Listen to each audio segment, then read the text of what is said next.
Seja muito bem-vindo para mais um episódio aqui do Gestor 360, em que a gente aborda várias dores do empresário desde diferentes ângulos, seja jurídico, marketing, IRP, consultoria, finanças, enfim.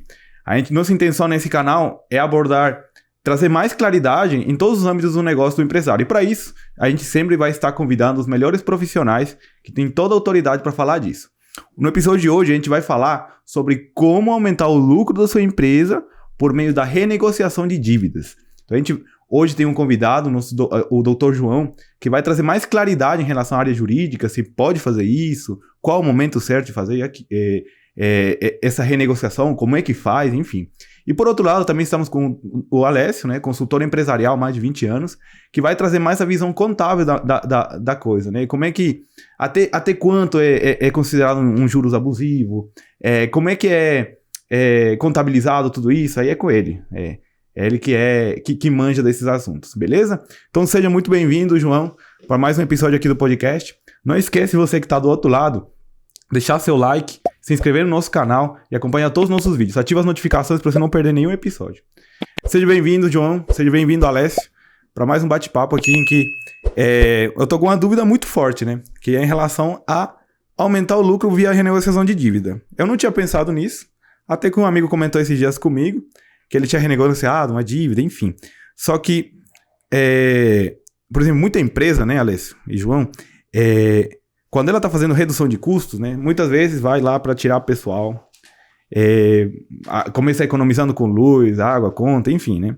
Começa a reavaliar todas as contas que tem a empresa, o que realmente precisa e o que não precisa, né? Só que a renegociação de dívidas, ela pode entrar nisso? Tipo assim, eu posso, para aumentar a minha margem, de fato, ir lá no banco e falar, velho, eu não quero mais pagar isso, quero pagar tanto. Como é que funciona isso? Dá para fazer isso? Olá, primeiramente é uma satisfação estar aqui com a Alessio, com o Zabala, e dizem que a gente adquire a sabedoria estando sentado com pessoas mais sábias que a gente, então hoje é uma honra ser a pessoa menos inteligente aqui dessa sala, pessoas que alcançaram a maestria em suas áreas. Então, entrando no assunto da renegociação de dívidas, obviamente que é uma das formas de reduzir custos, né? Você identificar onde está a vazão de dinheiro do seu negócio, e uma delas é, com certeza, os contratos bancários, que às vezes são abusivos, ou que a empresa realmente chegou a um momento em que não consegue mais arcar com aquelas despesas. Então, antes de você demitir, antes de você reestruturar a sua empresa, é importante você analisar todas essas questões em conjunto para identificar onde está realmente o problema. Entendi. Quando que um contrato é considerado abusivo? Então, o contrato abusivo, ele é aquele que apresenta a taxa de juros acima da praticada pelo mercado, né? Se identifica a média praticada no mercado, e se esse contrato está um percentual acima, ele pode ser considerado abusivo por isso. Mas também há outras situações, a questão de cobrança de encargos extras, taxas, seguros, todas essas questões podem ser consideradas abusivas no contrato bancário. No caso, Zabala, bom dia aí também a todos, né? Prazer estar aqui novamente. Fazer um comentário aqui, né, um adendo, que eu sempre tenho uma visão mais numérica, né, do processo. O que eu vi nesses anos aí de experiência fazendo contas para advogados aí, né, nessa questão? Você pode ter, por exemplo, uma mudança de cenário econômico, você pode ter uma mudança de situação financeira da empresa, ok? Ou até mesmo um momento, digamos, psicológico. Um exemplo aqui. Você pega o empréstimo enquanto nós vemos agora o caso da Argentina, que a inflação está lá em cima, né? Aí você vai lá e pega o empréstimo bancário. Os juros estão lá em cima, nas nuvens. Aí daqui 1 ano, 2 anos, o cenário mudou, mas sua dívida é para 10 anos, 8 anos. Então cabe aí você fazer uma renegociação totalmente branca, limpa, legal, dentro da norma. Estou certo, doutor? Não é nada ilegal você chegar no banco e falar, amigão, eu peguei esse dinheiro aqui com você há 2 anos, a inflação estava 40%. Hoje ela está 10%. Eu não dou conta de pagar mais esses juros, eu preciso renegociar. Então é uma mudança de cenário econômico. Entendi. Outro fator, você está no momento de você está fazendo um divórcio, você está, igual nós temos casos de cliente que está dividindo a empresa, separando os 2 sócios, ou então ele está passando por um momento muito difícil, que seja pessoal, que seja alguma coisa psicológica que está abalando ele, uma mãe morreu, um marido morreu, um parente morreu, uma mulher, um filho, e ele desesperado vai no banco e faz um empréstimo. Ele não analisou o empréstimo, ele não olhou se o empréstimo tem nuências que está fora do padrão, e ele simplesmente vai lá e fecha o contrato. Daqui 1 ano, 2 anos, ele procurou, né, uma ajuda, uma consultoria, que é o nosso trabalho, inclusive, ou procurou qualquer um outro consultor parceiro que foi lá e está fazendo um trabalho para ele e verifica, igual o Dr. João colocou, que o juro é abusivo. Mas naquela época, o cara foi lá e assinou. Então, você passou por um momento psicológico que te levou a fazer um mau contrato. E o terceiro ponto é aquela questão mesmo da empresa estar numa situação financeira caótica. Então, por exemplo, Bolívia, eu estou te devendo 10 mil reais, eu te pago R$1.000 todo mês. Aí a coisa fecha o tempo para mim aqui, que a crise traz muito isso. Aí eu chego e falo, Bolívia, cara, eu perdi renda, eu perdi cliente, eu não estou conseguindo mais vender, eu estou numa situação complicada. Eu só posso te pagar agora R$300 por mês. E eu não consigo mais te pagar os 10. Ah, Alessio, mas você comprou meu produto, você comprou meu serviço. Eu sei que eu comprei, eu não estou aqui dizendo que eu não comprei. Então essa questão de você, essa maturidade de você se apresentar para o seu devedor, com organização, com números, e aí onde entra a organização? Você traz um contrato, traz um balanço, traz onde entra, né, a contabilidade, certo, doutor? Com certeza. Você traz ali uma planilha bem feita mostrando, tá vendo aqui, ó, se você quiser validar, ó, a gente chama isso até, né, de uma recuperação branca, né, que você mostra ali a sua planilha e fala, Bolívia, eu tô devendo, ó, R$80 mil. Mas e quem cuida da transparência dessa planilha? Porque eu posso ir lá e mexer nos números, por exemplo. Aí que tá o detalhe. Você tem 2 formas de cuidar da transparência. Quando o credor confia no contador que faz o número, já está transparente. Quando não tem, ele tem a liberdade de trazer uma pessoa dele para auditar esse número, que é um contador do outro lado. Então você fala, tudo bem, mas... Ou então você mesmo mostra. Você vai lá e mostra para ele, ó, tá vendo aqui, eu tenho 4 contratos com a Caixa Econômica. Banco do Brasil, eu estou te devendo 80 mil. Eu não consigo pagar os 80. Então ou você me ajuda aqui para eu pagar só 40 e ainda reparcelar para eu poder sair dessa situação, ou então você não vai receber. Aí o Banco do Brasil, sendo experiente, quando eu falo Banco do Brasil, os gerentes e a política, eu sei que não é fácil, às vezes não tem autonomia, mas também tem as políticas dele de às vezes aceitar já diretamente. Quando o credor é direto, mais fácil.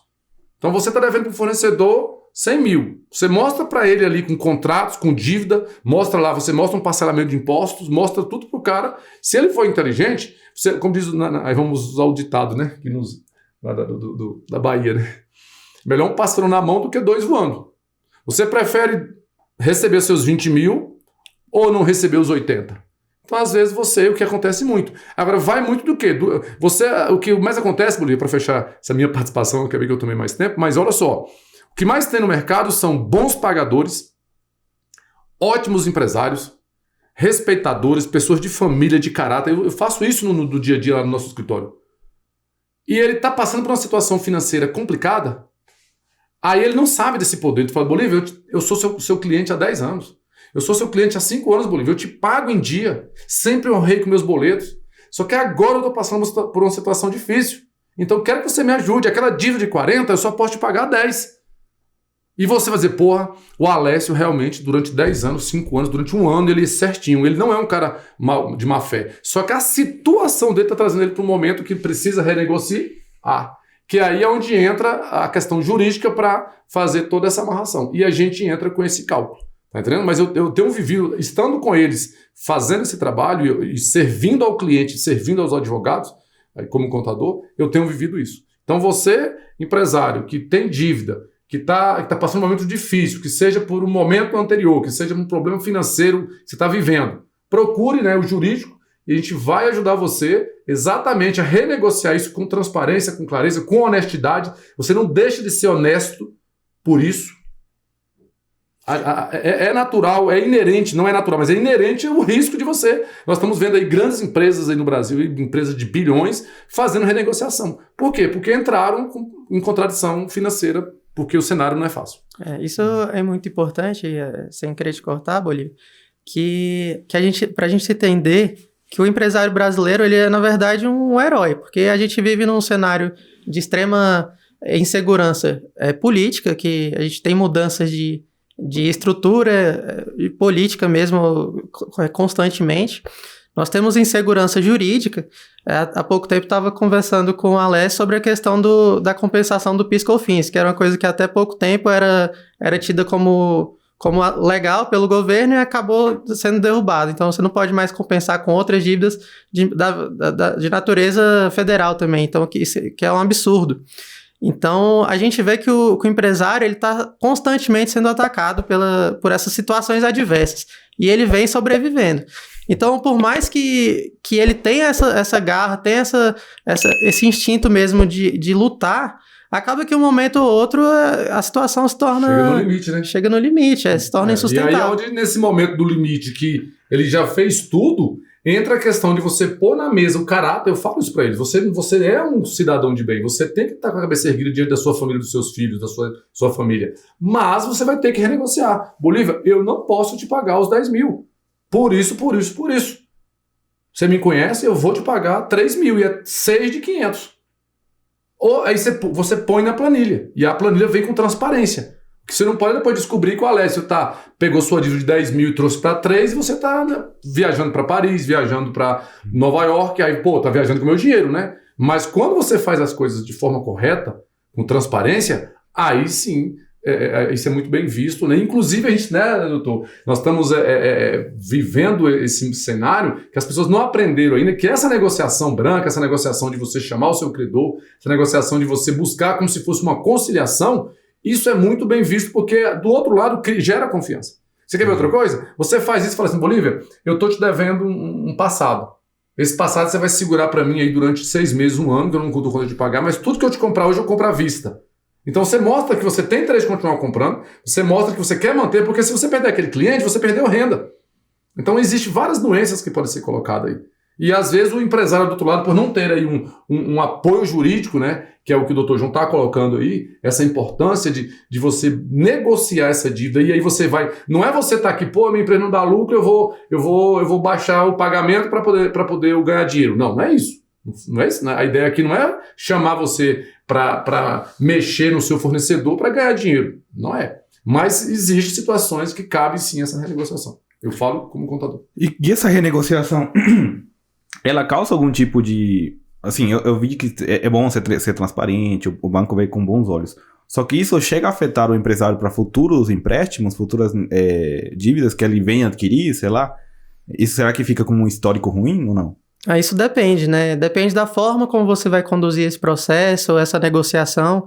Então, a primeira coisa que é importante é manter a transparência, como o Alessio realmente falou, e mostrar que a sua intenção é essa. Você está no momento de crise, você precisa superar, você precisa de ajuda para isso, mas que a sua empresa ela é lucrativa, ela é um bom negócio a se manter, e com isso a sua relação com os credores ela voltará a ser como antes.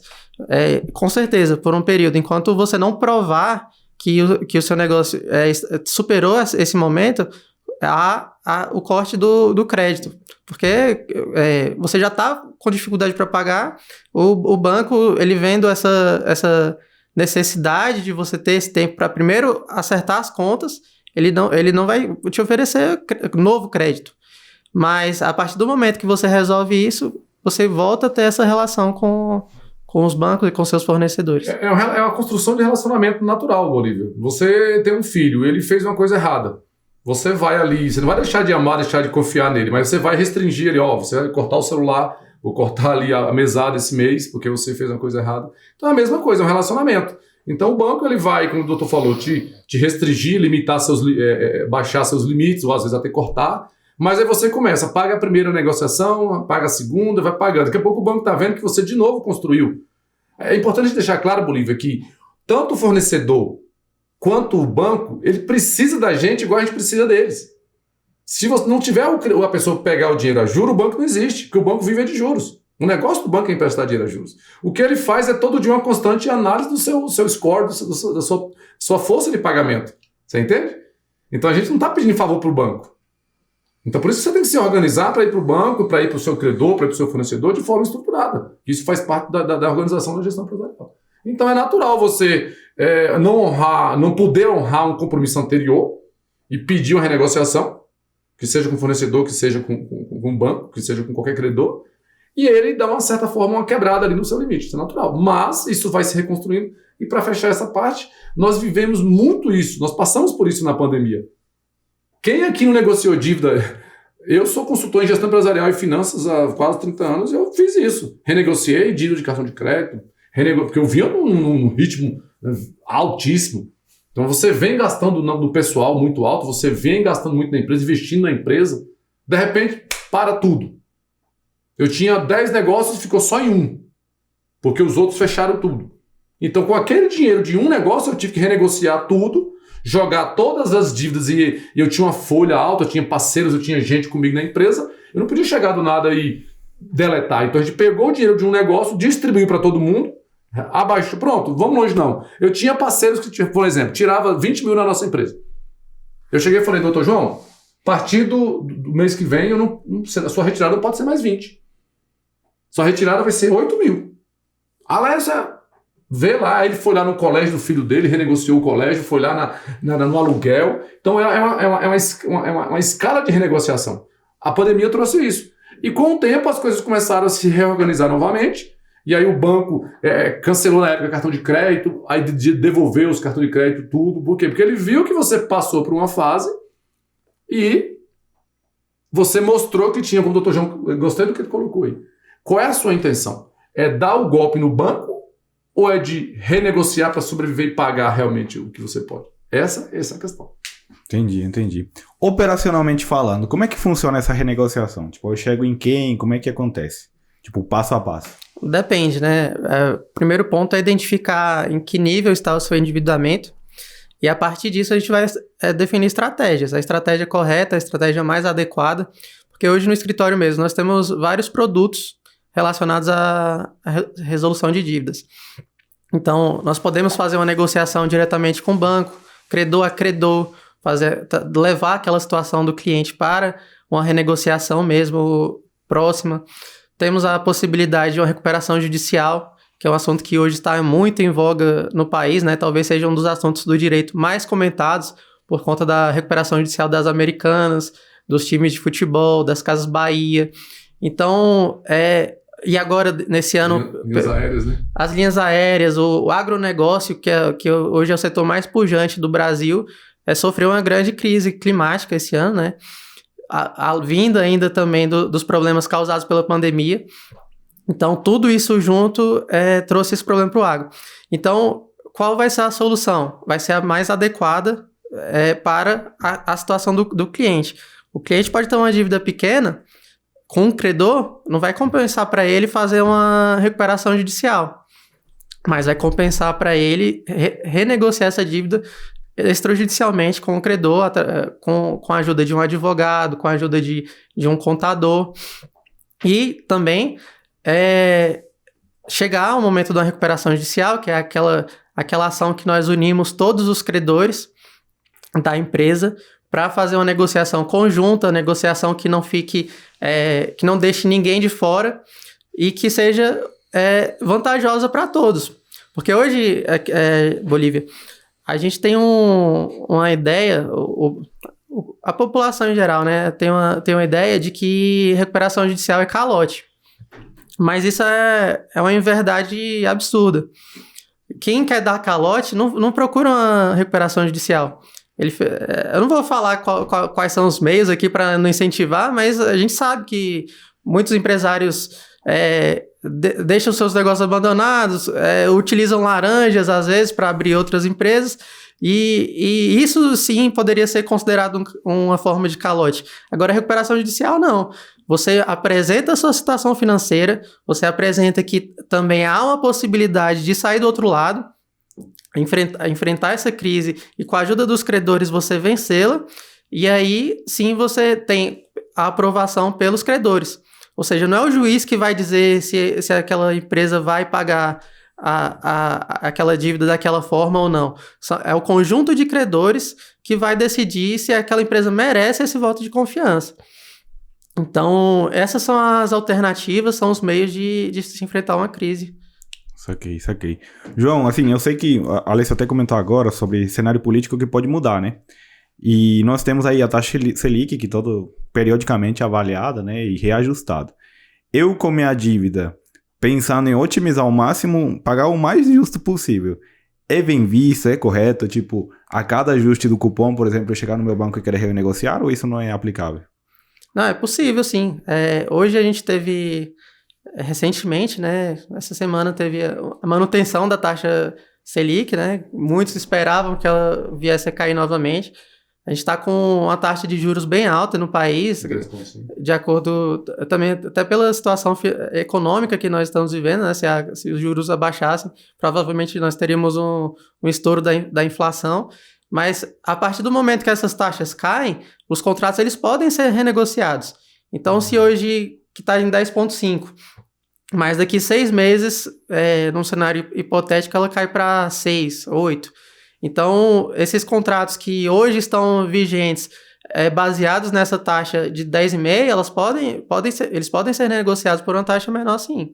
Isso é totalmente válido, legal, e é de direito, é um direito do cliente do banco realizar esse procedimento. Cara, que muita gente não sabe disso, né? Não sabe. Na verdade, Bolívia, essa é a ideia da gente difundir esse entendimento. Como o doutor João falou muito bem, as pessoas acham que o RJ, que uma renegociação, é um calote. Pelo contrário.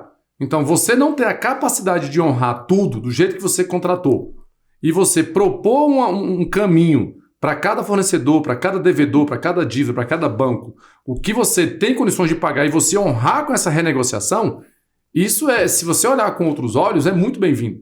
E você vê isso, por exemplo, vamos dar exemplo aqui.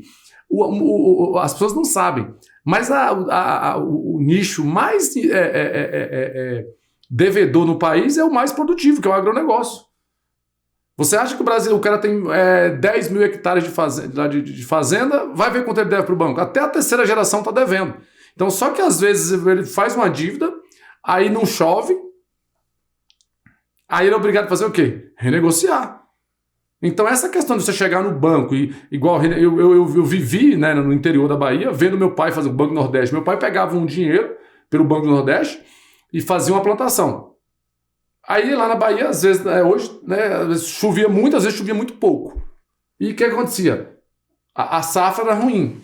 Ele era obrigado a renegociar. Então, essa coisa de você, com transparência, propor a renegociação, entendeu? Faz parte não é só negociar, ter que fechar o contrato. Do Bolívia, eu fechei com você. Se eu chegar hoje e falar assim, Bolívia, nosso contrato, nossa parceria tá assim, tá vendo que meus números, nós não estamos com essa situação financeira, porque seja por causa do governo, que seja por causa tivemos aí, infelizmente, né, que Deus abençoe e ajude as famílias do Sul, tivemos aí a questão climática no Sul, tem as questões, então tem questões políticas, tem questões climáticas. Aí eu chego para você e falo, Bolívia, eu preciso baixar para 50% uma parceria nossa.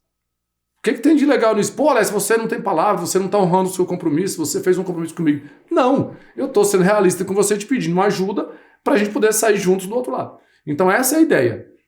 Negociar ou renegociar no sentido de pedir uma ajuda para sair juntos do outro lado. E aí você vai manter o seu cliente, você vai manter o seu parceiro, vai manter o seu negócio e vai manter principalmente a sua renda, que é o que importa. Entendi. Uma empresa com saúde financeira boa, ela pode fazer isso? Renegociar a dívida? Bom, se a empresa está com a situação financeira boa, é normal que ela tenha uma dívida, né? Dívida, a gente não pode confundir a dívida com o endividamento, esse endividamento que a gente fala para recuperação judicial, para renegociação. É normal que a empresa pegue empréstimos para investir no negócio, melhorar o maquinário, investir em marketing, mas o que acontece? Provavelmente uma renegociação não seja o mais interessante para ela. Nós não tentamos vender, nós não oferecemos para os nossos clientes uma recuperação judicial para alguém que está bem financeiramente, vende bem, tem uma boa margem de lucro, porque o remédio ele também tem o efeito colateral, né? Então, eu jamais indicaria que alguém enfrentasse os efeitos colaterais de um remédio que ele não precisa tomar. Precisa, né? Então, realmente, eu não vejo motivo para uma empresa bem financeiramente deixar de arcar com os seus custos comuns do dia a dia. Eu queria fazer uma adendo nessa sua pergunta, muito boa, Bolívia. Que é o seguinte, muitas das vezes o empresário brasileiro, por não ter esse conhecimento na nossa área técnica contábil, Ele só mistura um pouquinho o momento financeiro bom que você falou com rentabilidade. Então, por exemplo, ele vendeu uma casa, botou dinheiro na empresa, ela está no momento financeiro bom. Vendeu uma fazenda, botou dinheiro na empresa, está com um momento bom. Pegou um grande empréstimo bancário, está no momento bom financeiro. Só que a pergunta é, aquele contrato que você está pagando juros, aquela dívida que você tem, ela cabe dentro do orçamento? Porque as pessoas misturam orçamento com dinheiro. Existe um orçamento financeiro, existe um orçamento de resultado. Então, às vezes, Bolívia, você pode ter uma empresa que não está dando lucro, mas está com saldo de caixa. Como, Alessio? Você pegou um empréstimo, você vendeu um bem e botou o dinheiro aqui dentro. Então, vai acontecer de, antes dele entrar em contradição financeira, antes dele não poder honrar, que vai daqui 6 meses, e aí vem o poder do fluxo de caixa. Né? Por isso que o empresário, para fazer essas coisas, tem que ter fluxo de caixa, tem que ter a apuração do lucro, porque se ele olha o lucro, não está tendo lucro, mas ele olha o caixa, tem dinheiro hoje, mas vai faltar no mês de novembro, aí entra essa questão. Ele vai olhar e vai identificar. Olha, eu identifiquei aqui, ó, esse contrato aqui, por exemplo, você tem um contrato de suprimento, que você compra na mão de um cara, tá devendo para ele.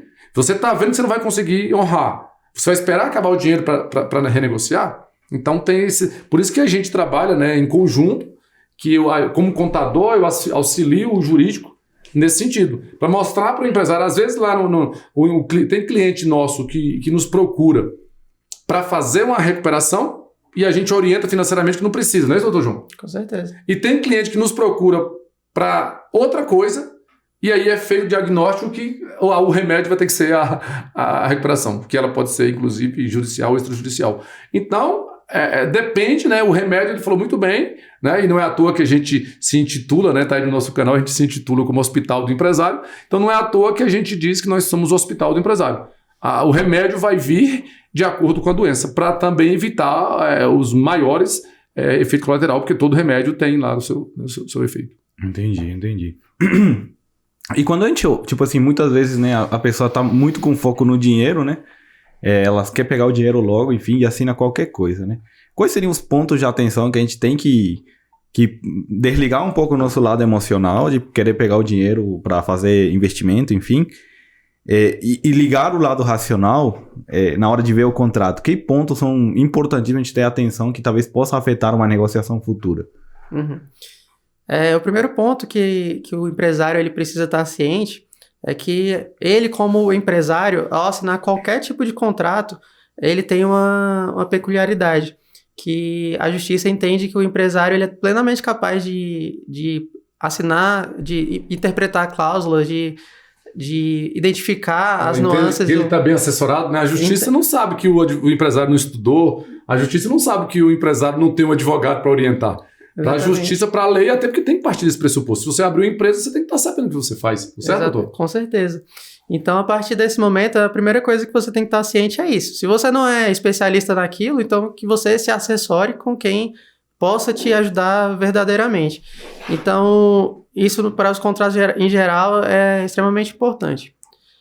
Para os contratos bancários de empréstimo, é importante que o empresário se atente bastante ao custo efetivo total desse contrato, né? Porque é ali que vão estar embutidas as taxas, todos aqueles acessórios da dívida, do valor que ele vai pegar, e realmente estar atento às cláusulas, porque às vezes o empresário não nota, mas ele entra ali como um avalista da empresa. Ele pega um contrato com uma pessoa jurídica, mas ele se torna avalista na pessoa física. Então ele se torna responsável tanto com o patrimônio dele da empresa, quanto o patrimônio dele pessoal.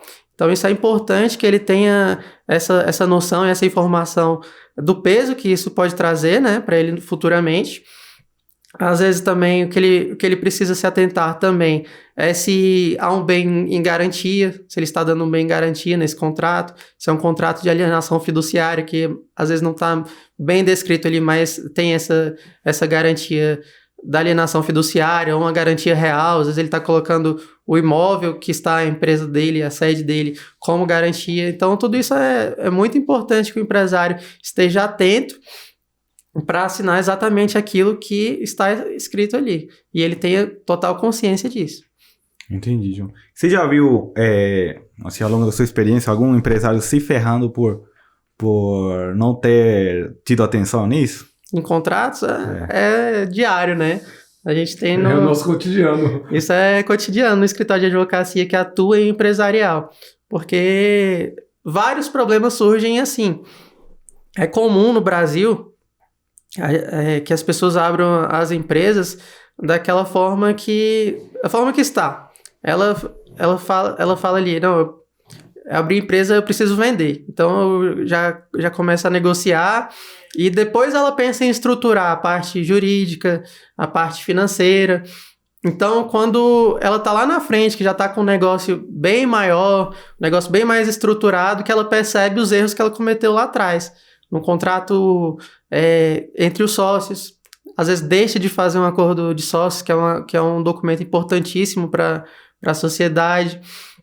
Então, quando ela já está no problema, que ela vem se atentar para a importância do jurídico nessa análise dos contratos, né?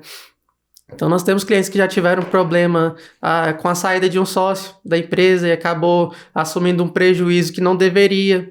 Nós temos clientes que, às vezes, assinaram um contrato de fornecimento que tinha cláusulas absurdas. Então, são situações que a gente precisa estar sempre atento desde o início, porque esse momento inicial pode refletir lá na frente, quando sua empresa já está faturando milhões. Bolívia, a gente, né, vai ficando velho e vai aprendendo, né? Eu tenho vivido isso com eles, né, nessa parte de apoiar os advogados, nessa parte civil, de ajudar os empresários a economizar e a evitar problemas e a estar mais próximo do jurídico. E qual é a minha visão hoje nesse cenário? Se a gente fizesse uma pesquisa aí, um Ibope aí, e perguntasse para os brasileiros qual a visão deles sobre o advogado, qual a visão, quando ele acha que ele precisa de um advogado, eu diria para você que 90%, e aí você que está nos ouvindo faça a sua análise, eles diriam o seguinte: não, eu preciso de um advogado para me tirar da cadeia se ele cometer um crime. Eu preciso de um advogado para ir lá, principalmente na esfera trabalhista, né, que é onde a gente faz perícia há muitos anos, o advogado lá entrar para mim com um processo judicial porque eu trabalho numa empresa e a empresa não pagou meus direitos, ou então a empresa levar o advogado para defender. Então, a visão do advogado para o brasileiro, e isso é uma coisa que a gente vai tentar difundir aqui no nosso canal para mudar essa visão, é que ele tem que ser procurado para defender você. Que seja de uma multa, que seja de uma pena, que seja de um processo. Quando ele está... Nós vimos isso lá, né, doutor João, lá na parte lá das negociações, que 90% dos clientes procuram o escritório lá quando ele está com o processo já em execução. Quando o oficial de justiça bateu na porta dele. Então o brasileiro tem essa visão muito distorcida. Quando, na verdade, o mundo jurídico não é diferente de um carro. Se você esperar fundir o motor, se você esperar a pastilha de freio estragar o disco de freio, se você esperar o pneu tá patinando e você bater o carro que o pneu patinou, o prejuízo é muito maior do que uma manutenção contínua. Então a gente quer difundir aqui a ideia do jurídico como manutenção, como orientação. Então as pessoas, você que é empresário, você que tem negócios, procure o seu advogado, procure um bom advogado na área, cada um especialista, para te orientar no seu dia a dia. E aí eu quero fazer o link com o que o Dr. João falou. Onde nós, hoje, eu mais trabalho fazendo cálculo pericial para o jurídico, para o Dr. João lá no caso do Lobo e Silva no escritório, é exatamente para contratos mal feitos. Que a pessoa deixou de procurar o advogado para fazer o contrato, entendeu? E aí ele faz um contrato mal feito. Porque ele tem a visão, não, se der errado eu chamo o Dr. João. Quando na verdade deveria chamar antes. Concorda? Para você fazer um contrato de forma adequada. E aí, para fechar, assim, não é só um tipo de contrato. Vai abrir uma empresa, ele chama o contador. O contador não entende jurídico. Contador não... Olha, gente, contador não é advogado. Contador não entende de... Pergunta para o seu contador qual a diferença de uma limitada para um SA. Pergunta para o seu contador por que ela chama empresa limitada. Quais as questões de nuances de responsabilidade jurídica para o seu contador? Ele não vai saber falar. Mas ele pega o formulário da junta comercial, doutor João, e vai lá e coloca seu nome. Perdão, doutor João, não, Bolívia, eu estou olhando para você. Então vai lá, Bolívia, você quer abrir uma empresa, você fala com o seu contador. Ele bota seu nome, põe lá o objeto, prestação de serviço de marketing, bota o nome fantasia, o Neymar do marketing, bota o endereço da sua casa, bota lá um capital social que nunca é integralizado, ele não sabe nem por que tem capital social, nem para que serve capital integralizado. E para que serve? Boa pergunta. O capital social é para você, de certa forma, indicar o potencial econômico da sua empresa. E aí as pessoas não sabem e você também vai aprender, porque você não é contador, é natural você não saber, mas os contadores não sabem. A empresa do tipo limitada significa que a responsabilidade da empresa, e tá aí o doutor que vai me corrigir se eu estiver errado como advogado também, é que você se responsabiliza de acordo com o montante do seu capital social. Se eu te empresto 300 mil reais com seu capital de 200, eu estou me responsabilizando, de certa forma, eu falo criminalmente, entende? Porque civilmente, se eu faço um contrato com você, eu te devo os 300 mil. Mas do ponto de vista de empresa limitada, eu te devo 100. Porque a empresa é limitada a 100 mil reais, entendeu? Então, na realidade, você não deveria fazer negócio com empresa, fazer um negócio de 1 milhão com a empresa que o capital social dela só é 100 mil. Isso é importante, que hoje é muito comum que a pessoa abra uma empresa e coloque um capital lá de R$1.000. Só que ele não se atenta que aquele capital é exatamente para limitar a responsabilidade dele. Por isso que é o termo limitado. A sua responsabilidade é limitada. Aí voltando. Aí o contador, que é o que mais acontece. Eu tenho um caso de colegas que são contadores, me ligam para tirar dúvida de contrato social. Então, faz contrato social, não entende. Faz com o contador e não com o advogado. Faz contratos de contratação de funcionários com valores de rendas variáveis, contratos variáveis. O mais importante, quase ninguém faz contrato de acordo de sócio. O contrato de acordo de sócio é mais importante quase do que o contrato social. Por exemplo, eu não tenho um contrato social aberto com você, registrado na Junta Comercial, Bolívia. Mas eu tenho um acordo de sócio com você. Um acordo de negócio. E aí, se eu falar besteira, o doutor me corrige. Se eu tenho um acordo de sócio com você, que se esse podcast que você é apresentador aqui, se ele amanhã for vendido por 1 milhão, eu vou te dar 50%. E nós não abrimos empresa. E eu tenho um acordo com você nessa sociedade para a gente, daqui 1 ano, a gente abrir a empresa. Doutor João, fala para ele. Tem validade total jurídica ou não? É a mesma validade. Então, um acordo de sócio bem feito, bem regimentado por um advogado, bem estruturado, assinado por você, mesmo sem reconhecer firma, que não precisa. Fizemos um acordo nós dois aqui, ó, bem feito, bem estruturado, falando das nuances do negócio. Vale muito mais, porque quando eu falo vale muito mais, não é do ponto de vista de ter validade jurídica, ou validade civil, é do ponto de vista de detalhamento, entende? Aí o que as pessoas fazem? Não faz um bom contrato de acordo de sócio, mas vai lá para o contador, abre uma empresa aí, eu e o Bolívia. Aí bota seu nome, meu nome, aquele modelo padrão da junta, que não tem cláusula nenhuma de negócio. Amanhã nós dois vamos brigar na justiça, o que acontece? Processo judicial de 20 anos. Porque aquele contrato social que a junta fez, que o seu contador fez, que não sabe nem por que fez, porque ele não entende jurídico, a maioria, vai ter algumas exceções, né? No meu caso, que eu sou contador também e atuo na área jurídica societária, mas a maioria, 95%, não entende jurídico. Então aquele seu contrato não vai resolver a tua vida. Entendi. Porque ele é só um contrato que você abriu a empresa, ele só serviu para você abrir o CNPJ. Mas para sua divergência negocial, certo, doutor, para alguma coisa? Quando você vai dirimir um problema lá como advogado, aquele contrato social que abre logo com o modelo padrão da junta, serviu para quê? O contrato social, ele estipula o básico da empresa. Geralmente, a relação da empresa com a sociedade civil em geral. Ou seja, aquilo ali é a certidão de nascimento do negócio. Agora, a relação mais profunda entre os sócios, ela é definida no acordo de sócio. Que ali você vai colocar quais são as faltas graves que pode ocasionar a retirada de um sócio. Aí você vai colocar a relação de retiradas, qual é o período, quando vocês vão fazer essas retiradas, todas essas questões particulares que ninguém precisa ficar sabendo exteriormente à empresa, mas que são extremamente importantes no dia a dia e que vai realmente direcionar a relação dos sócios para o bem da empresa. Entendi, João. João, uma dúvida aqui.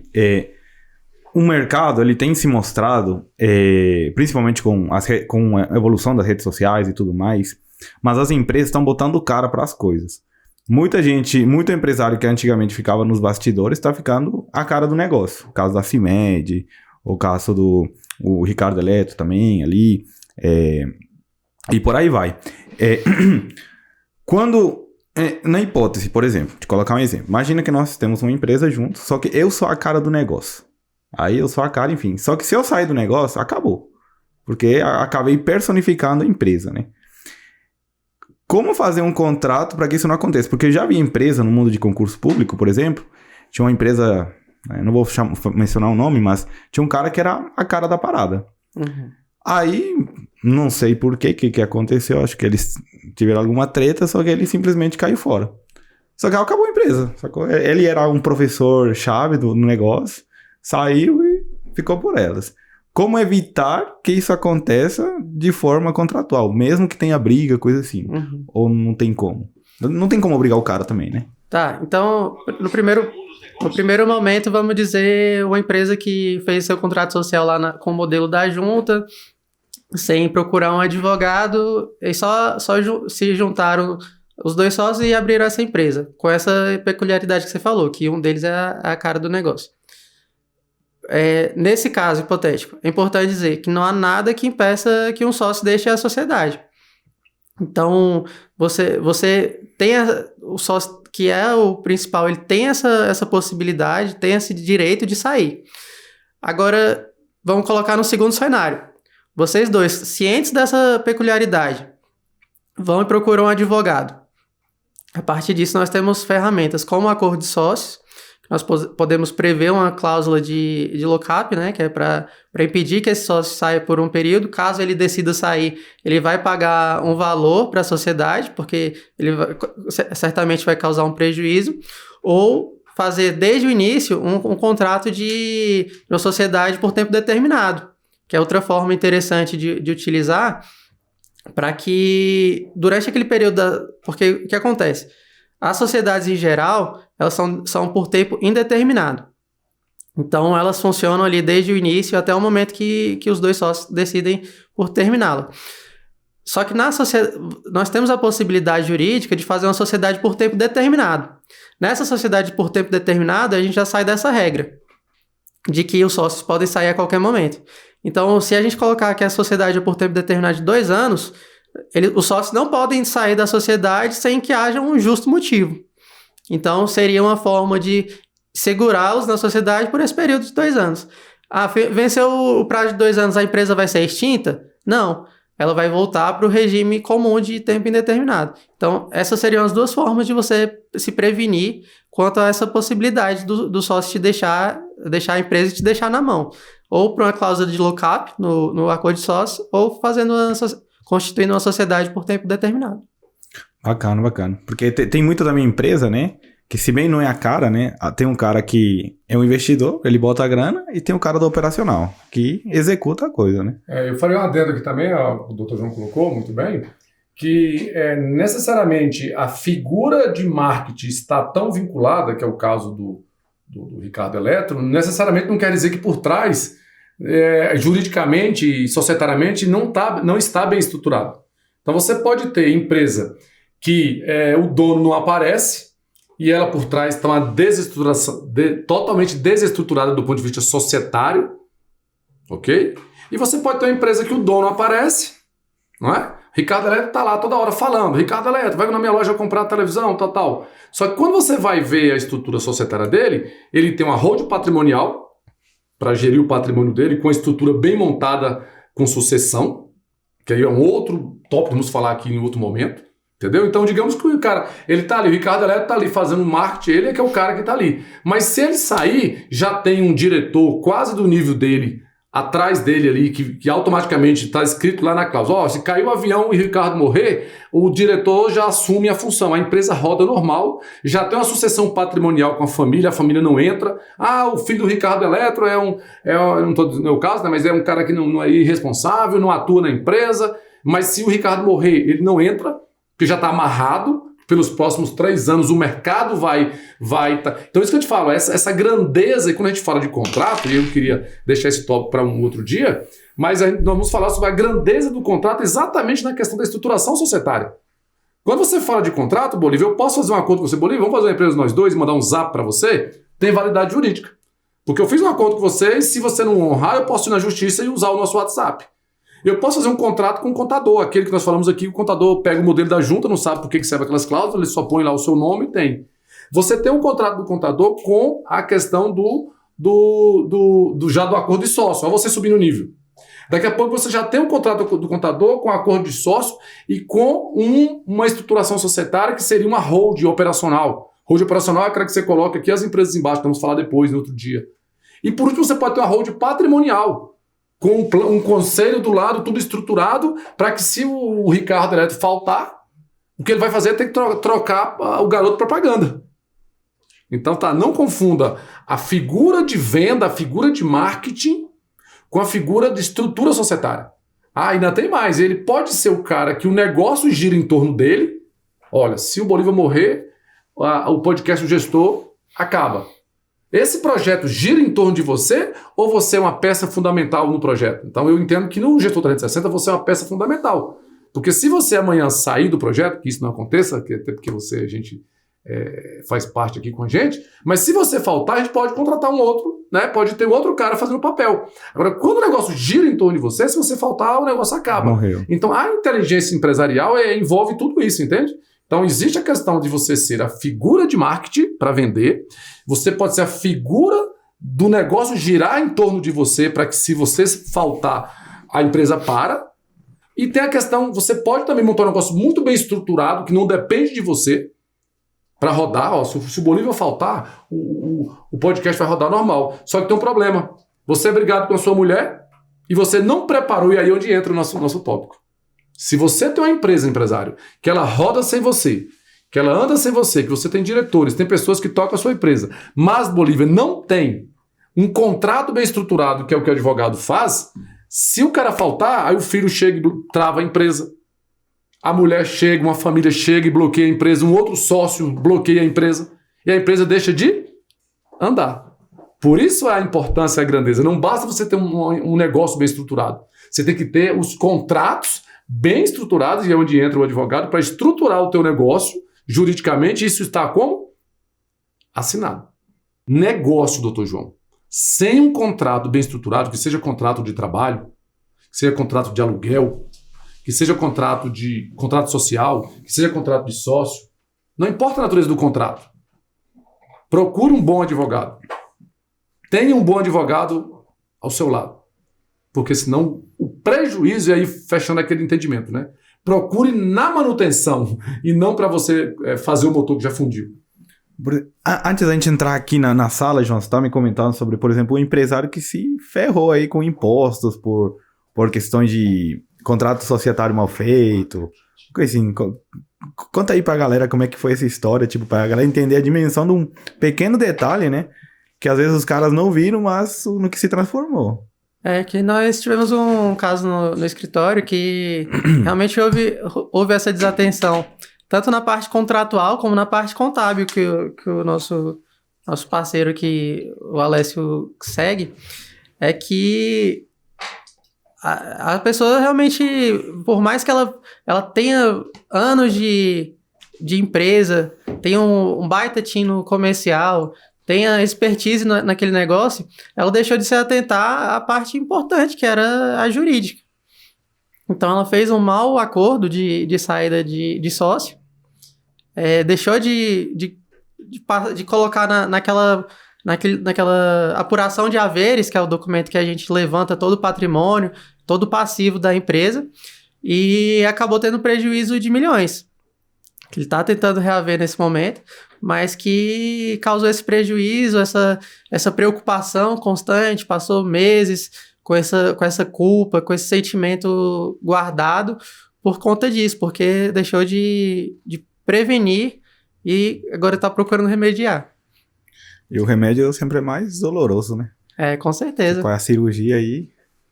Quando você abre os olhos para isso, tudo é muito claro. Qual é mais barato? É você cuidar de uma doença quando você estiver velho? Ou você se precaver e ter uma boa alimentação, fazer um exercício físico? Então, se você observar a questão da organização como pessoa, no estudo, na questão do seu corpo, entendeu? É lógico, o equilíbrio sempre é importante. Então, a mesma coisa. Qual é mais barato? É você cuidar do seu carro na manutenção ou você fazer o motor do carro que fundiu? Qual é mais barato? É você se internar e fazer um tratamento, uma cirurgia e trocar o seu pulmão, o seu rim? Ou você fumar menos, ou você beber menos, ou você fazer uma atividade física? Então, isso é cultural, entende? E, infelizmente, a cultura do brasileiro, do empresário brasileiro, o brasileiro, assim, ele é muito empreendedor. Né? Nós temos agora uma onda aí que os jovens, estava vendo uma reportagem num podcast, inclusive, acho que não sei se foi da Jovem Pan, exatamente sobre isso. Que a galera agora, né, a galera nova não está muito intencionada com a questão da CLT. Né? Há 20 anos atrás, o cara passava no concurso do Banco do Brasil, a família fazia festa, porque pô, ele estava rico, funcionário do Banco do Brasil. Hoje é 3 mil reais o salário do bancário. Então você passava na Caixa Econômica, seu filho estava resolvido. Você passava num concurso público, imagina, né? No passado você passava para policial militar, você passava para um concurso de professor, você estava bem. O professor ganha 8 mil reais. O que você faz com 8 mil reais em Brasília hoje? Se você for 2 vezes numa churrascaria aqui de Brasília, numa ri da vida, num restaurante na churrascaria Steak Bull, num lugar, né, que você gasta isso 3 vezes, porque é tudo muito caro, né? O Brasil tem isso, as coisas muito caras. Um almoço é um salário mínimo. Então, o jovem hoje está muito focado nisso. Eu quero ser empreendedor. Parabéns. Admiro demais. E para nós que somos consultores, contadores, advogados, que bom que tem tanta gente querendo ser empreendedor. Só tem uma pergunta. Você está se preparando para ser empresário? Você tem um advogado? Você procura o Dr. João quando você vai ser empresário? Pois é, tipo, nesse início, né, eu também sou um cara, assim, com esse perfil empreendedor, só que, assim, depois caí numa realidade. Que o cara que tá começando, por exemplo, né, abrir um negócio, enfim, ou quer começar, o cara, ele tem que ser bom de finanças, o cara, ele tem que ser bom de marketing, o cara tem que ser bom de processo, o cara tem que ser bom de organização, só que ele não é bom em nada. Lembra da semana passada? Tem que ser, no mínimo, líder, gestor e dono. Lembra que eu falei? É. Quando você fala gestor, ele não precisa ser bom de marketing, ele tem que saber gerir o marketing. Não é assim? O Dr. João é um grande advogado, mas ele tem que saber vir aqui e explicar o que ele sabe, porque senão para o podcast ele não serve. Vamos ter que trazer um outro advogado para falar do material do Dr. João. Por quê? Porque o Dr. João não sabe falar, não é o caso. Então imagina, olha só, para ele ser dono de um escritório, que é o caso dele, ele além de ser um grande advogado técnico, ele tem que ser bom com as palavras, para poder saber explicar. Então o cara não quer ser empreendedor, beleza. Mas você entende logística? Você entende um pouco de tributário? Você entende porque você vai contratar gente, tem que entender um pouco de trabalhista.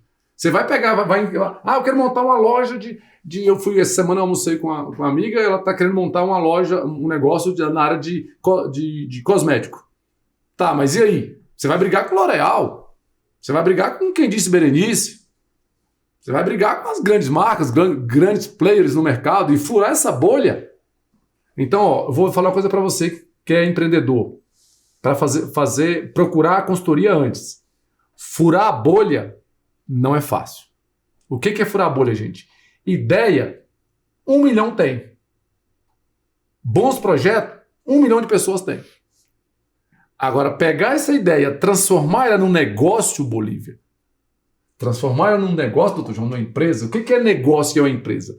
Negócio e empresa, Bolívia, é aquela que você está lá no Caribe, andando de iate com a sua namorada, com a sua esposa, com a sua família, e a empresa está rodando. Transformar essa ideia nisso, meu irmão, eu tô me chamam e eu sou consultor, mas sou aprendiz, porque eu já estou há 30 anos e não é fácil. E eu posso até complementar um pouco aqui, entrando um pouco na área da consultoria do Alessio, né, que ele que é especialista nisso, o empresário, antes dele transformar essa ideia no negócio, ele também precisa se transformar numa pessoa bem intencionada, num gestor. Então, ele precisa ser especialista em gestão. Então, ele pode procurar um consultor como o Alessio para se tornar especialista nisso. E ele precisa ser generalista em outras áreas. Então, ele precisa entender um pouco do jurídico para ele não ser enganado. Precisa entender um pouco do marketing para não ser enganado. Então, ele precisa ter um pouco de conhecimento em cada área, mas ele precisa focar muito na gestão. Porque esse é o principal que vai ser exigido. De tudo ele tem que se conhecer um pouco. Mas se ele não for bom em gestão, a probabilidade de afundar é muito grande. E tá aí os números, os índices mostram isso. Então, assim, você que é empresário, quer ser empresário, Você tem que entender um pouco de tributo, um pouco de folha, um pouco de trabalhista, um pouco de logística, um pouco de imposto, de tudo. Agora, na gestão não é um pouco, é muito. Por isso que nós vemos aí o índice tão grande de... A gente estava falando agora há pouco em relação a aumentar o lucro, né, reduzindo o custo, né? A gente viu que talvez negociação de dívida em determinado momento, na situação correta, pode servir, né, para dar uma esticadinha no lucro para manter a saúde da empresa, né? Mas tem também a questão tributária, né?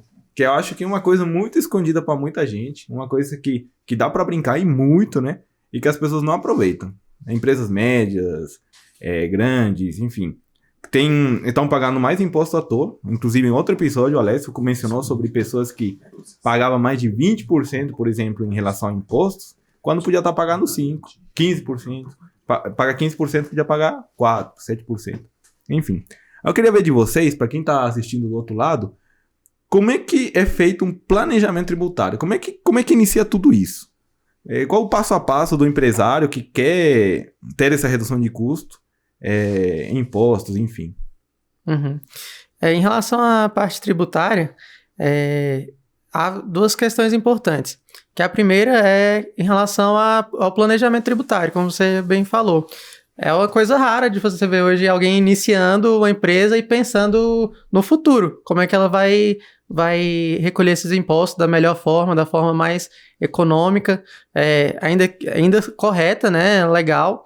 Então, há realmente essa preocupação da nossa parte com esses empresários que eles deixam de fazer o planejamento. Ele pensa assim, eu vou aderir ao Simples que pronto, eu vou economizar imposto. E quando, na verdade, não é bem assim. Às vezes ele vai estar pagando mais imposto no Simples do que no lucro real, no lucro presumido. Então, é importante essa questão do planejamento. E em relação ao tributário, também é importante que a gente falar, retomando lá a questão da negociação das dívidas, que também é possível renegociar as dívidas tributárias. É possível você procurar o fisco, né, para você fazer uma transação, que é uma área que a gente atua no escritório. Então, é importante você identificar qual é o problema da empresa, se ele envolve a tributação, primeiramente de forma preventiva, você fazendo um planejamento tributário adequado, que acompanhe o crescimento da sua empresa, né? Você estando atento a todo tempo, porque como a gente falou no início do podcast, né? Sobre a questão do crédito do PIS/COFINS, essas alterações elas ocorrem muito diariamente. São constantes, né? São constantes. Às vezes a gente vive num país que ele é dirigido por medida provisória. Então, medidas provisórias, elas são, como o próprio nome diz, elas são provisórias. Então, se ela não for transformada em lei, ela pode vir a cair. Então, é importante você ter o planejamento, você ter o acompanhamento constante através do seu bom contador, através do seu escritório de advocacia, e estar sempre acompanhando tanto as formas de tributação, as vantagens que você tem por um regime ou outro, e estar seguindo nessa linha de prevenção. E do outro lado, a partir do momento que você se encontra numa situação de endividamento tributário, em questão de dívida com a Receita, com o Estado, né, com a economia estadual, então é importante você buscar a melhor forma de negociar. Porque o que acontece? Muitas vezes a empresa ela tem uma dívida, isso é comum. A empresa tem uma dívida tributária e ela procura já há alguns anos. Aí ela procura a secretaria para parcelar. Só que ela não se atenta que ela pode estar próxima de uma prescrição, que é uma coisa comum de acontecer em relação aos tributos. Caraca. Essa dívida via prescrever. Aí ela assume aquele parcelamento, retomando o prazo de cobrança da dívida. Ele renova o poder do Estado cobrar. Nossa, olha, isso acontece demais. senhora. Isso é comum, a gente conversa diariamente sobre esse assunto. Então, ele precisa saber a melhor forma de fazer aquele pagamento. Cada dívida pode estar num estágio diferente. E isso aí, a gente vê isso continuamente. A pessoa não... A dívida falta um ano para prescrever ou para entrar, para decair, e ele não sabe. Não tem conhecimento da norma, o contador também não acompanha, e aí eles nos procuram para a gente fazer esses trabalhos. Nossa Senhora. Imagina, você está com uma dívida de centenas de milhares e ela está ali próxima a deixar de ser cobrado. O Estado simplesmente não foi atrás, não quer mais ir atrás disso. E você faz um parcelamento assumindo para si essa responsabilidade. E muitas das vezes você deixa de acompanhar, né, que tem o cenário, o governo está prestes a aproveitando já, né, saiu agora um novo parcelamento, inclusive um novo benefício de um parcelamento para os impostos federais. O governo, inclusive, ele parcela a entrada. É tipo quando você vai comprar um carro, e você dá 20% de entrada e parcela a entrada. Tá aí agora, inclusive, né, parabéns aí ao governo aí fazendo coisas boas para ajudar aos empresários. E aí ele não sabe disso, aí ele faz um parcelamento comum. Então tem parcelamento, né, doutor João? Que doutor João lá. Como funciona? A gente, como contador, executa a operação. O advogado olha para as nuances jurídicas. Então, às vezes, na lei, tem um benefício que reduz a multa. Se você tem uma dívida de 1 milhão e reduz a multa 300 mil, você só deve 600. Isso no parcelamento faz total diferença. Uma parcela de 1.000 vai se transformar numa parcela de 600 reais. Uma parcela de 10 mil transforma em 6 mil. Então, o jurídico olha as nuances que pode reduzir a multa, pode reduzir juros e também os benefícios de parcelamento. Entendeu? Então, assim, essa parte que o doutor João colocou muito bem. Primeiro você organiza para tributar menos, né? Que é onde o advogado entra com essa nuance jurídica e a gente entra fazendo cálculo. Segundo, você tem a questão de se beneficiar lá na hora de pagar. E aí, doutor João, né, vai falar mais aí sobre a questão, explicar um pouco mais sobre a transação, sobre a questão, né, de juridicamente eles fazem a questão, né, de precatório. Tem também a questão, né, doutor, de outras formas de você estar... a gente chama é uma matéria que poucas pessoas conhecem. Se chama extinção do crédito tributário. Quando você fala extinção do crédito tributário para o fisco, está dizendo o crédito é do governo. Você constituiu uma dívida com o governo, então é um crédito tributário para ele. Como que eu posso extinguir? Que aí é o ponto que ele está colocando, né? Transação, parcelamentos com benefícios, renegociação, e é onde ele entra aí, né, doutor? Sim. Você citou a questão do precatório, e é importante a gente entender também que essa é uma possibilidade de pagamento dos tributos, né?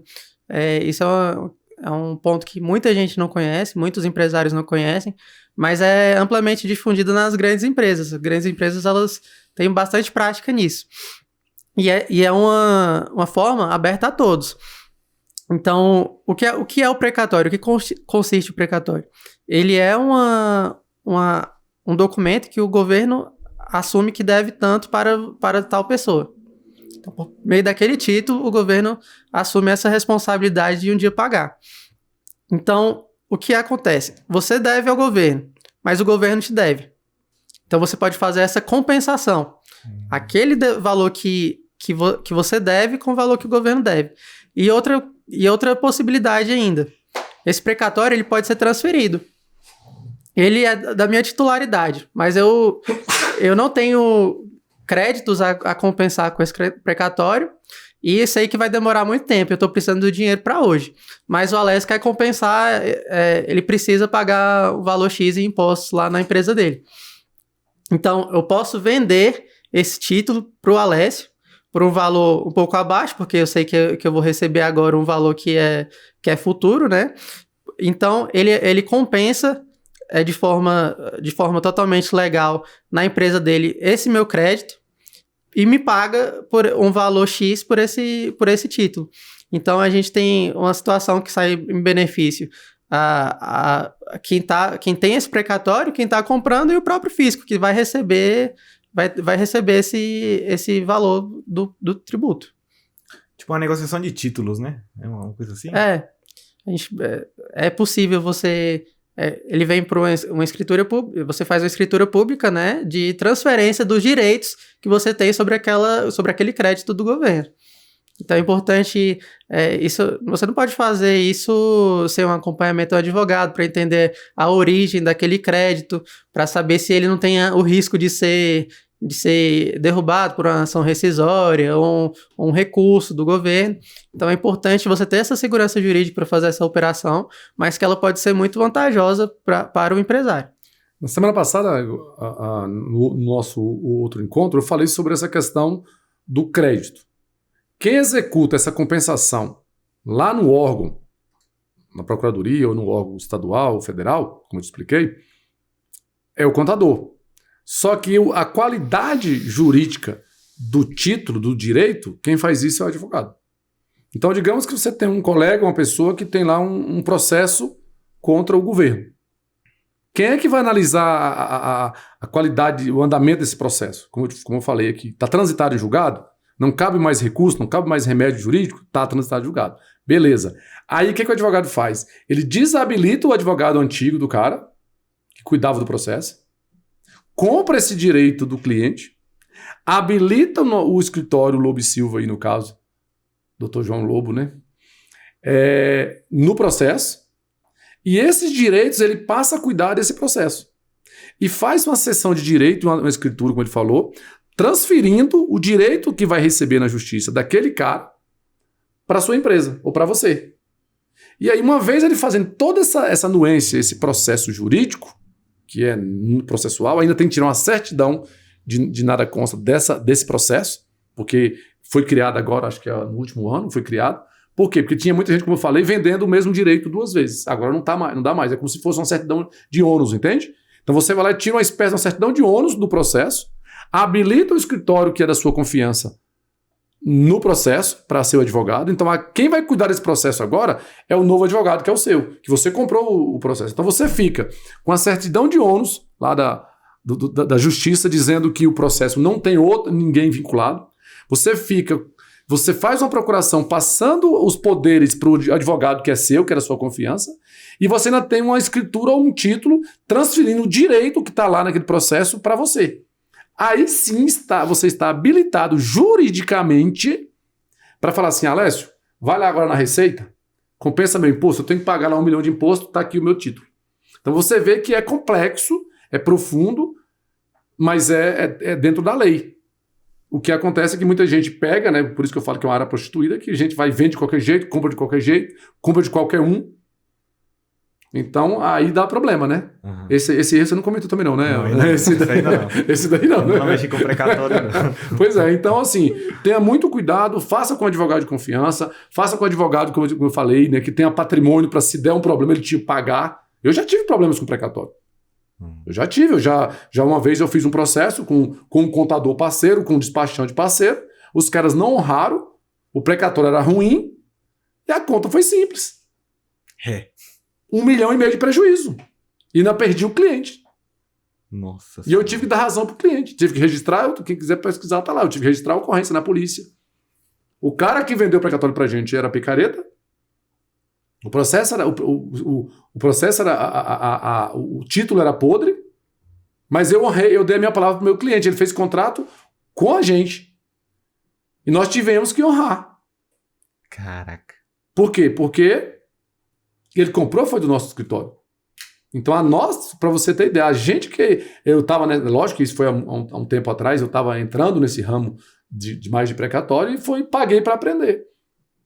Só que se eu não tivesse patrimônio, se a nossa empresa não tivesse patrimônio, o que adiantava eu ter a intenção de pagar e não ter patrimônio? Então nós tivemos que honrar com o cliente, devolver o dinheiro que ele pagou, devolver o prejuízo que ele teve, esclarecer tudo, mostrar para o cliente que eu registrei a ocorrência contra o cara que vendeu o precatório com problemas. E aí onde nós cada vez mais nos aprofundamos, nos especializamos no entender isso. Então tome muito cuidado também, não é simples. Tem que comprar do dono, tem que ter certidão agora, por isso que o governo criou a justiça criou essa certidão de ônus, tem que transferir a procuração pro seu advogado de confiança, fazer escritura tudo bonitinho, pagar os impostos do ganho tudo certinho. É complexo, mas vale a pena porque você pode ter até 50% ou mais de economia. Então, vale a pena. Bacana, bacana. Vocês falaram aí muito sobre precatórios e tudo mais, né? A gente já tinha falado, inclusive, no anterior episódio. Mas me conta aí, galera, tipo assim, qual foi um case aí de vocês, de alguma empresa que pagava muito imposto à toa, assim, que o cara tava fazendo caridade com o Estado? Tem alguma história boa aí pra gente? No meu caso, a gente trabalha nessa área, a gente sempre está encontrando, né? Então, por exemplo, eu citei aqui um cliente que ele... Não citei, né? Eu acho que eu falei numa outra entrevista, a gente grava muito vídeo também. Nós tivemos um caso de uma empresa que trabalhava com parceiros, faturando 15 milhões, mas o dele era 7. E ele pagava imposto sobre 15. Nossa. Entendeu? Senhora. Então imagina, você pagar 9,25 de PIS e COFINS, né, que é lucro real, pagar aí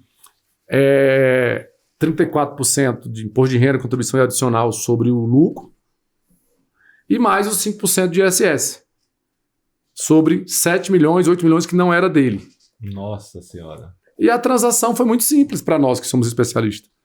Nós reorganizamos os contratos, reorganizamos a emissão de nota e os parceiros passaram a emitir a nota direto para o cliente. E com isso ele deixou de faturar, de emitir nota de 15 milhões, passou a emitir nota de 7 milhões. Mas não é retroativo, né? Tipo, ali... Não, nesse caso não cabe a retroatividade. Não cabe. Tem casos que cabe a retroatividade. A gente, né? Por exemplo, teve outro caso de outro cliente que ele transferia as mercadorias dele do Goiás para Brasília. E para quem sabe, a Lei 5.005, a lei do distribuidor aqui no DF, né, que é do atacadista, o que ela fala? Ó? Ela presume o seu crédito. Então, por exemplo, se você compra de qualquer lugar, com qualquer alíquota de crédito, se você tem tributação na nota de entrada, você presume o seu crédito de entrada a 12%. E se você vender para o DF, você paga 13%. Então, digamos que você compra o produto por 1.000, para facilitar. Você vai tomar crédito de 12% do ICMS. Vai vender por 1.300. Você vai pagar 13% sobre 1.300, mas você tomou crédito de 12% na entrada. Quando, na verdade, você compra 90%, você toma crédito de 7%, porque você compra de São Paulo, do Sul, né? Toda compra do Sul vem com 7%. Ou então vem no Simples, que você toma crédito bem menor. Mas você, nessa lei do DF, do atacadista, você presume o seu crédito a 12% e sai com 13%. Ao invés de você sair com 20% e tomar 7% de crédito. Olha a diferença. Beleza. Aí teve uma reunião aí do Senado, e até mesmo, né, infelizmente, né, nós temos aí essa briga aí que está um pouco desestruturada na nossa visão. Ora o Supremo fala, ora o Senado fala, e aí eles promulgaram lá aquela mudança no ano passado, antes da previsão da mudança da reestruturação tributária, né, da reforma tributária. Eles falaram que na transferência entre estados pode suspender o ICMS. Ou seja, se eu for transferir de uma filial do Goiás para o DF, eu não vou pagar ICMS. Vou pagar na venda. O que aconteceu? O nosso colega, ou no caso ela foi uma colega, né, contadora, ela pegou, já que teve só essa promulgação, nada ainda regulamentado, não teve regulamento, só porque o Senado aprovou isso, ela pegou e passou a não tributar do Goiás para o DF, nosso cliente. Faturamento, 3 milhões. Então vinha 3 milhões do Goiás para o DF sem ICMS. Aí lembra da lei do atacadista? Se não vem ICMS, eu não tomo nada, porque eu só posso tomar os 12% quando vem tributado. Não importa a tributação. Eu levo para 12%. Mas como vem zero, ela tirou da base. Aí ele vendia 3 milhões e meio, que é a margem que ele colocava, no DF, pagando os 13%, só que tomando crédito zero. Aí estava ele lá com um crédito podre no Goiás de quase 20 milhões, parado, porque se ele não estava tributando do Goiás para cá, o crédito que ele comprava do Sul ficava parado no Goiás. E ele não tinha o crédito do DF. Esse sim nós fizemos retroativo durante 3 anos. Colocamos quase 40 milhões na conta da empresa. Tá, poxa. Por quê? Porque a gente retroagiu a apuração, transferindo esse crédito de lá para cá. Uma vez que eu refaça a retificação da nota, que no caso a gente faz a nota, você faz a nota fiscal automatizada, retificando ela. Quando eu tributei na nota de lá para cá, primeiro, aquele crédito parado que estava lá, eu tirei de lá e trouxe para cá. Ok? Segundo, uma vez que eu tributo lá para cá, pela lei do atacadista, eu tenho o direito de tomar crédito de 12%. Então, aquele valor, imagina, 3 milhões e meio, se você botar aí 20%, dá quanto? 700 mil por mês. Quando eu coloco 12% de crédito, porque agora que eu tributei, eu tenho direito de 12% de crédito pela lei do atacadista. Então, isso acontece sempre com a gente. Isso aqui é um dos exemplos que nós estamos dando aqui. Um exemplo no serviço e outro exemplo na indústria, que é atacadista. Então, ele fabrica produtos no Goiás e transferia para cá. Suspendeu a transferência, parou de gerar crédito. Parou de gerar crédito, pagava total aqui na ponta. Não faz sentido. Caraca. Coisas por causa de uma promulgação lá de uma reunião do Senado. Nem regulamentado foi. O Estado não regulamentou, porque tem que passar pelo CONFAS. Por isso que eu falo, se o contador não entende de norma... Eu sou perito contábil. Para nós, aproveitando aqui, olha a diferença do conhecimento para quem só pega a guia, como eu falo. Quando você faz uma perícia judicial para o juízo, que nós temos a honra de trabalhar, quem quiser pode pesquisar aí, tá na internet, né? Porque eu sou nomeado em vários processos na área jurídica, né? Como na área civil, na primeira instância, segunda instância, nós somos nomeados como perito trabalhista, enfim, todas as áreas. Então, para a gente que trabalha com jurídico, é engraçado. Pensa assim, Bolívia, você tem 10 itens para você fazer a conta, como contador. Os juros, você pega uma súmula do Supremo. Aliás, mas tem lei, esquece a lei, a súmula do Supremo está acima da lei. Aí você vai pegar o imposto de renda, eu abandono a Receita Federal e pego uma instrução normativa. Então, olha só, para cada item que eu vou calcular, tem item que eu pego as boas práticas aceitas pelo egrégio tribunal. Aliás, por que você calculou essa média de hora extra? Não, porque não tem lei, não tem norma, não tem nada. Mas o egrégio tribunal, o tribunal da 10ª região, que é onde a gente mais trabalha aqui em Brasília, ele aceita essa média. Então, tem itens que eu uso uma média, aceita pelo tribunal, tem itens que eu uso uma súmula do Supremo, tem itens que eu uso a lei do Estado, tem itens que eu uso uma instrução normativa da Receita Federal. Então, não adianta fazer, Alessio, a lei diz isso, mas se tem uma súmula do Supremo pacificada dizendo que é diferente, eu abandono a lei, eu abandono o regulamento da Receita Federal e vou fazer pela súmula. Porque, Alessio, mas se você fizer com base na lei, o advogado do outro lado sendo bom, sabe o que ele faz? O nobre perito deixou de atentar para a súmula do Supremo, que é clara e cristalina e diz que tem que ser assim. Aí eu te pergunto, o juiz, quando for julgar lá a minha perícia, ele vai olhar para a lei que a Receita Federal deixou de atentar e deixou de atualizar a norma? Ou vai olhar para a súmula do Supremo? Ele vai olhar para a súmula do Supremo. Então, nessa matéria tributária não é diferente. O que aconteceu aí? O Senado promulgou lá uma mudança, dizendo que tinha, é facultado, você empresário tem direito de suspender o ICMS na transferência do Estado. O que o contador fez? Não esperou a regulamentação do CONFAS, que é o Conselho Fazendário Nacional, que tem que ter o CONFAS, não esperou a regulamentação do DF, dizendo, e do Goiás, dizendo, agora sim, a transferência do Goiás para cá você pode suspender. Ele direto foi lá e fez o quê? Suspendeu o ICMS. Para malefício do seu cliente. Porque se ele estivesse suspendendo, doutor João e Bolívia, para beneficiar o cliente, como é facultativo, tudo bem. Não, ele suspendeu o ICMS de lá para cá. Olha só, ficou o crédito podre lá no Goiás, porque ele vende muito pouco pelo Goiás, então não usa o crédito. Porque se ele usasse lá, beleza. Ele usa lá, paga aqui. Não, o crédito ficou podre lá, tinha quase 30 milhões lá parado. Ele não transferiu para cá, por causa de uma promulgação só de uma reunião do Senado, sem regulamentação, e deixou de gerar o crédito aqui. Então, se você não tem essa visão que a gente tem hoje como contador, de que hora você segue o Supremo, hora você segue a lei, hora você segue a norma, você tem que ter esse entendimento. Porque, por isso, e para fechar essa parte, para vocês terem noção de como é complicado. Tem casos que o Supremo fala e ele promulga a súmula, mas você só vai se valer dessa súmula se você procurar um advogado para entrar com a ação, se valendo da súmula.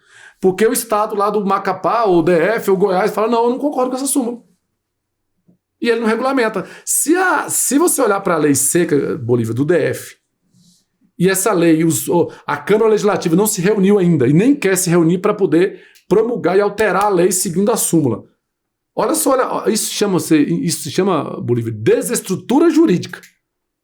Porque o normal seria o seguinte, uma vez que a Corte Maior julgou um procedimento e pacificou, é isso. Só que como a nossa estrutura é muito grande, o que as outras instituições deveriam fazer na sequência? Automaticamente elas deveriam já botar no seu escopo, assim, gente, próxima reunião semana que vem da Câmara Legislativa do DF, ou da Câmara Legislativa do Goiás, ou dos governadores, tem que ter o quê? A votação já para poder aceitar a súmula. Eles deixam. Só para fechar. Nós temos casos que a súmula do Supremo, e quem quiser pode pesquisar. Quem quiser pode pesquisar. A Instrução Normativa da Receita Federal, 1124, ela fala que a despesa com advogado não deduz imposto de renda. Tá lá na súmula. Quem quiser pode pesquisar. Quem quiser, fica à vontade. Instrução Normativa IN 1124, de 2011. A Receita Federal diz o seguinte, ó, se você contratou advogado, não vai deduzir o que você gastou com advogado, não deduz imposto de renda. Beleza? Tá lá na Instrução Normativa. E a súmula 400, também tá aí para vocês, do Supremo diz o seguinte. Perdão, acho que é a súmula 200. A súmula eu esqueci agora. A 200 é a... Não, súmula 202, lembrei. É uma dessas duas. Ela diz o seguinte, é dedutível do imposto de renda os gastos com advogado. Olha um exemplo. E eles não resolvem. Pergunto para você, a Receita Federal já foi lá e promulgou outra instrução normativa? Não. Então, para você ver o tanto que o Brasil, além de ser complexo, ainda tem a desorganização. Aí você, como perito, como advogado, como contador, você vai fazer um cálculo. Você vai seguir a súmula ou segue a instrução normativa? Nós, no nosso caso, por ter esse conhecimento, seguimos a súmula. E aí, quando o advogado contesta, a gente cita a súmula e o juiz julga. E o juiz sempre julga pela súmula, porque ele está no mundo jurídico. Pasme, se esse cara cair na malha fina, Bolívia, e for para a Receita Federal falar com o auditor abandona a súmula e aplica a instrução normativa. Olha como é complexo. Aí você, de novo, tem que contratar um advogado para falar assim, brigar no juízo para mandar o juiz mandar o auditor a seguir a súmula. Pronto. Falei até demais. Para você ver, só para dar para vocês um exemplo de como esse mundo é complexo. Por isso que tem que estar bem assessorado por um bom advogado e também para um bom contador para você saber sair do outro lado. Bacana, Alex. Deixa eu te fazer uma última pergunta, cara. Que assim, é uma curiosidade. É verdade isso que compensa mesmo abrir empresa lá em Minas Gerais? Eu vi um monte de empresa no digital, no marketing, sendo aberta lá em Belo Horizonte, em Minas Gerais. Olha só, primeiramente, quando você fala de abrir empresa em algum local, tu tem que pensar que para o federal não faz diferença, né? Porque o imposto federal ele é normal. O que você vai ter, então, são benefícios para empresas do ponto de vista estadual. Então, quando você fala, vale a pena abrir uma empresa em Minas Gerais, a primeira pergunta é, empresa de quê? Porque se for empresa do ramo de serviço, aí você não olha para o estado, você olha para o município. Porque o ISS, para quem não sabe, ele é pago para o município. Tá bom? Por isso nós temos, lembra? Municipal, estadual, federal. Então, se você fala, vou abrir em Minas, você está falando de estado. Então, logo, se a empresa é de serviço, esquece Minas, porque aí não é benefício do estado, é benefício do município. Entendi. Perfeito? É óbvio que tem algumas exceções, né? Nós temos o caso da Zona Franca de Manaus, que é separado. Nós temos o caso do Goiás. O que o Goiás faz? O Goiás fez um acordo com os municípios, porque o estado do Goiás não tem autonomia sobre os municípios. Mas eles fizeram um acordo e, por exemplo, eu achei bacana demais esse projeto do Goiás. Eu estudei bastante, a gente tem muito cliente no Goiás, Minas Gerais e DF e São Paulo. O que acontece? Eles mapearam o estado e falaram o seguinte, ó, a região de Goiânia, Aparecida de Goiânia, a região tal, é uma região considerada rica. Ok? Então aqui não tem muito benefício, não. Aqui é faca na caveira. Agora, se você abre uma empresa em Valparaíso, Águas Lindas de Goiás, aqui a Alexânia, essa região, olha só, se você dá aquela ponte que dá para quem vai muito, né, eu tenho 30 anos de Brasília que a gente vai de moto aqui para a galera da moto aqui para o Goiás, né, para o Gerivá, você tem ali a divisão de Abadiânia com Anápolis. Anápolis é considerada uma região rica. Porque Anápolis é muito, né? Inclusive, uma das cidades que está crescendo muito, muito industrial, inclusive. Então, se você abrir uma empresa em Anápolis, você vai ter benefícios fiscais quase nada. Mas se você abrir do lado em Abadiânia, você tem. Ó, sabia que você pode chegar. O ICMS, que é 19% agora que aumentou no Goiás, você pode chegar a 2% de ICMS. E aí, quando você quer usufruir da estrutura de Anápolis, da GO 157, eu acho, né? Que é essa Brasília-Goiás aqui. Essa BR, essa pista, que é um grande canal de distribuição perto da Belém Brasil, né? Perto aqui da 020, então é muito bem estruturada. Você quer se beneficiar dessa região, você abre a empresa do outro lado, em Abadiânia, com os benefícios de Abadiânia, porque a região é pobre, E aí você tem um convênio. Tanto que eu tive a oportunidade de conhecer lá a reunião com o prefeito de Abadiânia, né? Mandar aí um abraço para o nosso amigo Zé, inclusive. E ele exatamente fizeram um convênio das prefeituras com os estados para as prefeituras na região de estados de regiões mais pobres do estado do Goiás, você tem benefícios do ISS e benefícios do ICMS. E como é que funciona essa parte, Bolívia? Quando se fala de ICMS, você tem o ICMS que é 18% a 20%, dependendo do produto, até 28%, bebidas é mais caro, por exemplo. E você tem, por exemplo, regimes especiais como esse do Goiás, que você abandona o crédito, lembra do crédito? Abandona o crédito e paga 2% da saída. Agora imagina, eu sou industrial. Eu abandono todo o crédito e pago 2% da saída. Tá lindo. Se eu vender 1 milhão, eu vou pagar 20 mil de ICMS. Então, tá lindo esse benefício estadual. Além disso, para quem não sabe, né, você tem a questão de benefício de IPTU, você tem a questão de fomento para ajudar você a comprar o imóvel, tem também. E aí, quando você falou agora de Minas, nós temos que olhar para o ISS. Para quem não sabe, o ISS ele varia constitucionalmente, né, tá na lei tributária, ele varia de 2 a 5. Então, para quem não sabe, o ISS nunca pode ser inferior a 2 e nunca pode passar de 5. Tá bom? E aí você vai ter o quê? Você vai ter, se você pegar o regulamento, por exemplo, de ISS do DF, você vai ver que alguns serviços são 5% e outros são 2%. Então, quando você resolve ir para uma empresa, para um lugar, se você é pequeno, médio, você vai com o que está pronto. Né? Então vamos lá. Eu quero ir para Minas Gerais. Eu presto serviço, eu vou procurar um município que aquele serviço que eu faço é quantos por cento? 2%. Uhum. Se ele for 5%, pode abrir aqui, porque aqui também é 5%. Okay. Agora, se eu quero abrir uma empresa, preciso contratar muita gente, e lá naquela região tem muita mão de obra, na área de tecnologia, na área de marketing, qual é a cidade que mais tem gente de marketing? Alessio, eu não fiz uma pesquisa, 30% dos profissionais de marketing está morando lá na cidade de Cofins. Gente, perdão, a cidade de Confins, né? A cidade é Confins, o imposto é Cofins, desculpa. Então, você vai abrir uma empresa de ISS lá porque tem muita mão de obra lá. Só que se o ISS for 5%, qual que é mais econômico para você? É contratar o profissional mais caro e pagar 2% de ISS ou contratar o profissional mais barato e pagar 5% de ISS? Isso tudo é análise, tá me entendendo? Caramba. Então o ISS é por aí. Agora, também na esteira do ISS, vem, porque o ISS é município. Então vem o quê? Vem ali, por exemplo, um fomento também para te dar 3 anos de IPTU, porque o IPTU é municipal. Correto? Então o Estado pode te dar isenção de IPVA por um tempo, para você. Então, tem pacotes de benefício para o médio e pequeno empresário, que é pegar ali um benefício do imóvel, pegar um benefício de IPTU pelo Estado, um ICMS mais barato, um regimento melhor. Isso é o pacote. O pacote do município, te isentar eu tive o caso lá de um projeto grande que eu toquei 2 anos em Ilhéus, lá a prefeitura de Ilhéus dava isenção para empresa de informática, para fomentar empresas ir para lá. É tanto que o cliente nosso tinha uma indústria de informática lá e eu ia para lá. E ele ficou 3 anos sem pagar ISS e sem pagar IPTU. Tá entendendo? Então ele não pagava ISS da mão de obra de serviço e não pagava IPTU da estrutura, do terreno, da indústria. Então são benefícios que podem ser dados.